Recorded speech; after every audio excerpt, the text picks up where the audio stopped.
Bab 13. Pada tanggal 15 Agustus memberikan hadiah. Celepuk. Begitu Louis Lu selesai berbicara, Izisu adalah orang pertama yang berlutut. Meskipun dia tidak ada pada saat media mengkritik Hailey, tapi dia takut. Kemarahan Kaisar Dewa Louis bukanlah sesuatu yang dapat ditanggung oleh keluarga kecil Sunya. Sekarang dia ingin menggunakan semua metode untuk mendapatkan pengampunan dari Kaisar Dewa Louis. Pang, pang, pang. Semua orang yang berkuasa di keluarga Su berlutut, dan wartawan media di sekitar juga berlutut satu demi satu. Adegan ini sangat mengejutkan. Louis Lu berjalan ke arah Gary Wang, dan berkata dengan dingin, apakah kamu tidak punya sesuatu untuk dikatakan? Aku mengaku, apa yang aku katakan sebelumnya semuanya salah. John Su yang mengatakan bahwa dia akan membantuku melunasi hutang judiku. Gary Wang mengklarifikasi semuanya, suaranya bergetar, tubuhnya bergetar, dan jiwanya juga bergetar. Yang gemetar bersamanya adalah Izisu. Setiap kali Gary Wang menyebut nama John Su, Izisu menamparnya dengan keras, ingin mencabik-cabik John Su. Pada saat ini, Ariel juga berlutut dan memohon di depan Hailey, sambil menangis berkata, "Ceoye, aku salah, tolong beri aku kesempatan lagi, aku masih punya istri dan anak di rumah. Apakah kamu lupa apa yang sudah kamu lakukan?" Hailey berkata dengan mendengus dingin. Suasana hati Ariel menjadi kata penyesalan. Hailey menatap Titan Gu dan Flying Guo lagi, karena kamu bertekad untuk meninggalkan Hailey Corp, maka aku tidak akan menahanmu. Semoga masa depanmu cerah. Keduanya hampir sangat tertekan hingga mereka muntah darah. Menyinggung Hailey hari ini sama dengan menyinggung Raja Nanjiang di daerah Nanjiang ini, perusahaan mana yang berani mempekerjakan mereka? Kalimat ini memiliki masa depan yang cerah, sangat ironis. Setelah melalui lika-liku, konferensi peluncuran produk baru akhirnya berakhir. Semua reporter media merahasiakan wawancara hari ini, dan tidak ada yang berani melaporkan konten hari ini. Sedangkan tentang promosi produk baru Hailey Corp, hampir puluhan miliar pesanan dari Raja Nanjiang dan keluarga besar kaya, apakah publisitas masih diperlukan? Saat ini, di lantai atas gedung Hailey Corp, Leo membungkukkan pinggangnya dan berkata dengan rendah hati kepada pemuda di depannya, "Yang mulia, apakah kamu puas dengan pengaturanku hari ini?" Louis Lu mengangguk, "Lumayan." Mendengar ini, wajah Leo tiba-tiba menunjukkan senyum bahagia. Dia sama sekali tidak terlihat seperti Raja Nanjiang, dia seperti anak yang mendapat nilai penuh dalam ujian dan dipuji oleh gurunya.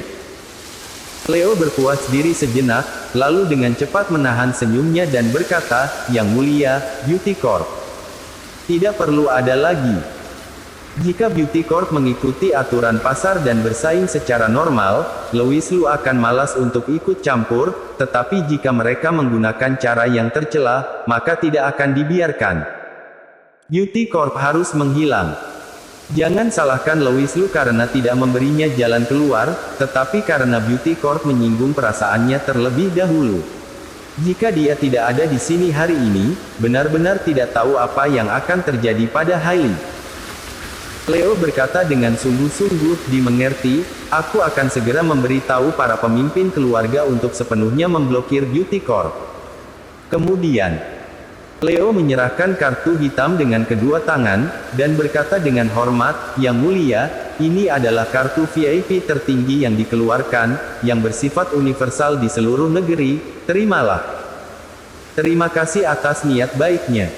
Meskipun Louis Lu tidak kekurangan uang, bagaimanapun juga itu diberikan Leo.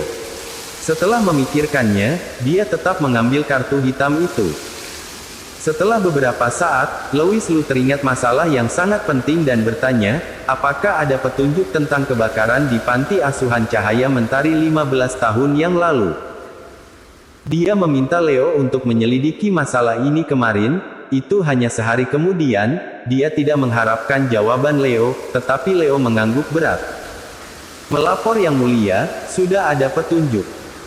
Leo layak menjadi orang pertama yang menemukan identitas Louis Liu, dan efisiensi kerjanya sangat tinggi, dia berkata.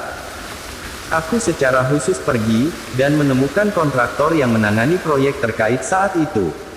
Menurutnya, kebakaran itu memang disebabkan oleh mereka. Untuk membuka mulut kontraktor, Leo menghabiskan banyak usaha, mengintimidasi dan memikat, dan akhirnya mendapatkan jawaban yang diinginkannya. Tidak peduli bagaimana Louis Liu mendapat berita, yang dia inginkan hanyalah hasil. Ketika dia mendengar bahwa api itu memang berhubungan dengan striking real estate, mata Louis Liu tiba-tiba memancarkan dua cahaya dingin. Striking real estate, cari mati. Siapa bosnya? Andrew Chen. Leo menjawab, dia berasal dari keluarga Chen di kota Jiang Utara, dan bisnis utamanya adalah bisnis real estate.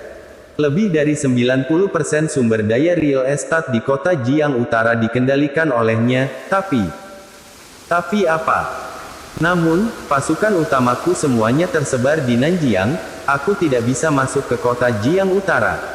Leo tersenyum kecut. Letak geografis kota Jiangcheng cukup istimewa, dibangun di tepi air, dan terdapat sungai yang mengalir dari barat ke timur di tengahnya, yang membagi kota Jiang menjadi dua wilayah, utara dan selatan. Di sebelah selatan Zhangjiang adalah wilayah Raja Nanjiang Leo, dan di sebelah utara, keluarga Chen adalah yang paling kuat. Setelah berpikir sejenak, Louis Liu berkata, tidak apa-apa, aku punya solusi sendiri, di mana Andrew Chen. Menurut informasi yang aku dapat, dia seharusnya berada di Provinsi Nanyun sekarang. Provinsi Nanyun. Nah, pertengahan bulan depan, yaitu tanggal 15 Agustus adalah ulang tahun ke-60 orang tua dari keluarga Chen. Andrew Chen melakukan perjalanan khusus ke Provinsi Nanyun untuk menyiapkan hadiah. Dia cukup berbakti. Louis Liu mencibir. Api tahun itu hampir membakar dirinya dan saudara perempuannya sampai mati, dan menyiksa kakek Wu hingga keadaan seperti itu, tentu saja masalah ini harus diselesaikan. Tapi sejak Andrew Chen Ping pergi ke Provinsi Nanyun, biarkan dia bersenang-senang sebulan lagi. Tanggal 15 Agustus aku pribadi akan mengirimkan hadiah yang murah hati kepada keluarga Chen, apakah mereka berani menerimanya? Louis Liu meletakkan tangannya di belakang punggungnya, menyipitkan matanya sedikit, dan paksaan yang tak terlihat langsung menyebar ke udara. Leo tidak bisa menahan hatinya untuk gemetar. Pada tanggal 15 Agustus mungkin ada gempa bumi di kota Jiang Utara. Setelah Titan Gu meninggalkan gedung Haili, dia benar-benar seperti orang gila, dia melihat seekor anjing liar menggonggong padanya di jalan, mau tidak mau mengambil batu dan melemparkannya ke arah anjing itu. Bahkan kamu berani menertawakanku, anjing gila. Au! Anjing liar itu menjerit dan melarikan diri. Tapi setelah melihat pemandangan ini, Titan Gu merasa semakin tidak nyaman, bukankah situasinya saat ini sama dengan anjing liar itu? Tiba-tiba, rasa sedih menyelimutinya. Aku tidak rela. Haili Ye, bukankah kamu baru saja berhubungan dengan Raja Nanjiang? Kamu berpura-pura menjadi bajingan bangsawan, aku membencimu.